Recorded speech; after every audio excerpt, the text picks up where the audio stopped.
নমস্কার বন্ধুরা, সুস্বাদু হেসেলে সকলকে স্বাগত জানাই। আশা করি সকলে ভালো আছো। তো বন্ধুরা, আমরা উচ্ছে জিনিসটাকে কেউ অতটা পছন্দ করি না, বিশেষ করে ছোটরা তো একদমই খেতে চায় না। তাই আজকে আমি উচ্ছে দিয়ে একটা সুন্দর রেসিপি তৈরি করে দেখাবো, তোমরা দেখো। এতে বিশেষ কিছু লাগছে না। এখানে আমি দেখো সমপরিমাণে উচ্ছে এবং পেঁয়াজ কুচি করে নিয়েছি। আর আমি বন্ধুরা দুটো শুকনো লঙ্কা দেবো আর কালো জিরে ফোড়ন দিয়ে রান্নাটা করব। আর একটা জিনিস, সিক্রেট জিনিস যেটা দেব আমি, সেটা একদম রান্নার শেষে দেব।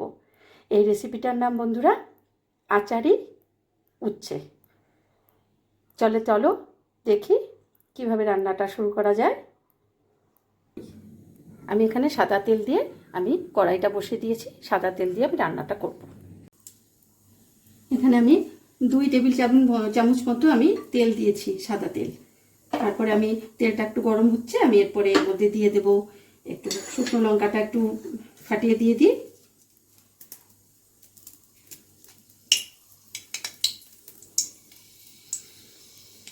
তারপরে আমি কালো জিরেটা দিয়ে দেব।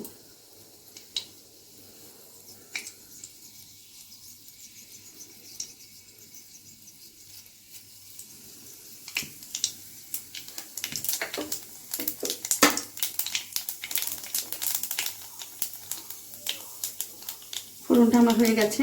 আমি এখন একে একে আমি এগুলো একসঙ্গে প্রায় দিয়ে দেবো, তবে একটু পেঁয়াজ আগে দিয়ে নিই, একটু গন্ধটা হবে।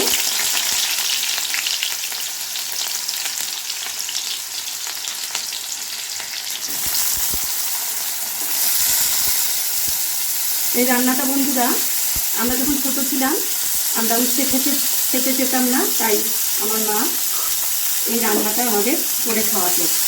রান্নাটা এত খেতে মজার যে তোমরা আমাকে বিশ্বাস করে রান্নাটা করে দেখবে, তখন বুঝবে যে রান্নাটা কতটা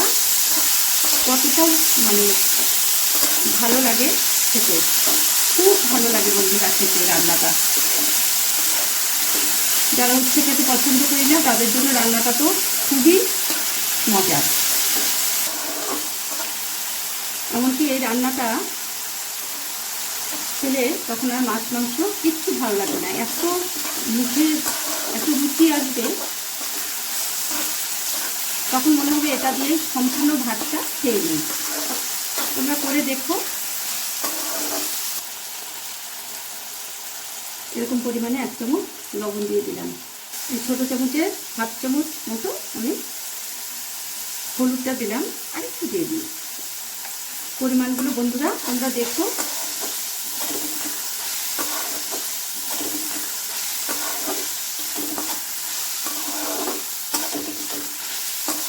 এখানে আমি সমান সমান উচ্ছে এবং পেঁয়াজ নিয়েছি বন্ধুরা। আমি এখানে সাদা তেলে করছি, তোমরা যদি মনে করো সর্ষের তেলে করবে তাও করতে পারো রান্নাটা।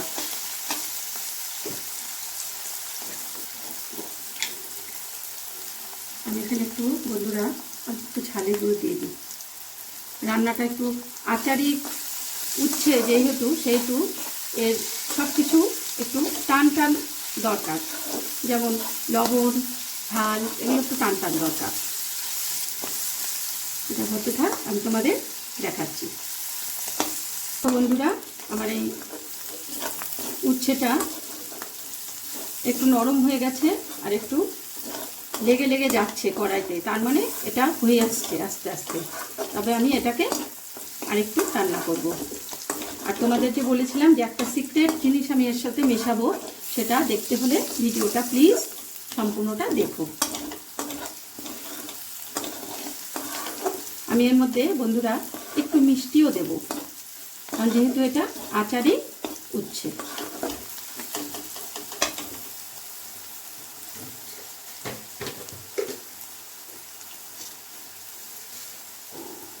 আধা চামচ মতো আমি একটু মিষ্টি দিয়ে দিলাম।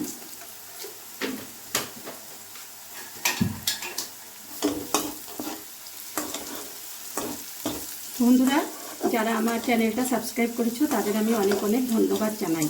তারা আমার পাশে থেকো, আর যারা এখনও করোনি তারা প্লিজ আমার চ্যানেলটা সাবস্ক্রাইব করো এবং আমার পাশে থেকো। আর বেল আইকন প্লিজ প্রেস করো, যাতে আমার এই রান্নাগুলোর ভিডিও তোমাদের কাছে তাড়াতাড়ি পৌঁছে যায় এবং তোমরা সেগুলো দেখতে পারো। আর রান্নাগুলো কেমন হচ্ছে বন্ধুরা প্লিজ তোমরা একটু কমেন্ট করো, নাহলে আমি বুঝবো কী করে যে আমার রান্নাগুলো তোমরা দেখছো।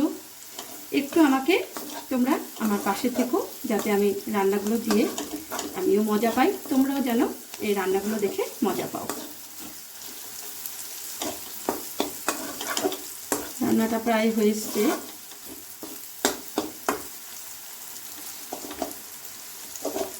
এগুলো বন্ধুরা অনেকদিন আগেকার রান্না, তখনকার নিরামিষ রান্নার অনেক রকমারি ছিল। আমরা এখন বাইরে খাই নানান রকম আরও বিদেশি রান্না, সমস্ত অন্য দেশের রান্না এখন আমাদের রান্নার মধ্যে মিক্সড হয়ে গেছে বন্ধুরা। কিন্তু আগে এই বাঙালি রান্নাগুলো ছিল প্রচণ্ড রকমারি, এইসব মানে বৈচিত্র্যপূর্ণ রান্না, তখন আমরা বাঙালিরা খেতাম। কিন্তু এখন এগুলো আমরা অত নিরামিষ রান্না, অন্য রান্না, আমাদের বাঙালি রান্না আমরা প্রায় ভুলতে বসেছি। তাই সকলের উচিত এইসব রান্নাগুলো আবার আমাদের ঘরে ঘরে আমরা যেন করে আমরা রান্নাগুলো উপভোগ করতে পারি বন্ধুরা। সেই জন্য এগুলো মাঝে মাঝে করা আর কি। এই যে আমার এই রান্নাটা হয়ে এসছে বন্ধুরা, দেখো। এখন আমি এর সঙ্গে তোমাদের বলেছিলাম একটা জিনিস আমি মিক্স করব, সেটা হচ্ছে আমি তেঁতুল গুলে রেখেছিলাম বন্ধুরা। এই তেঁতুল গোলা জলটা আমি এর মধ্যে দিয়ে দিচ্ছি।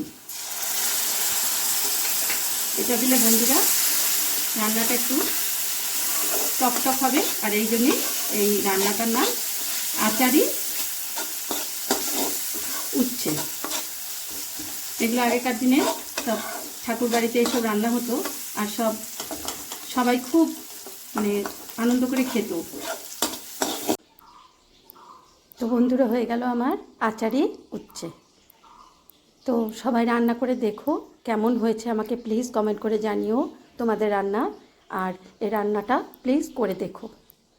আজ তবে এটুকু থাক, বাকি কথা পরে হবে। সকলে ভালো থেকো বন্ধুরা, আবার দেখা হবে। আজ তবে আসি।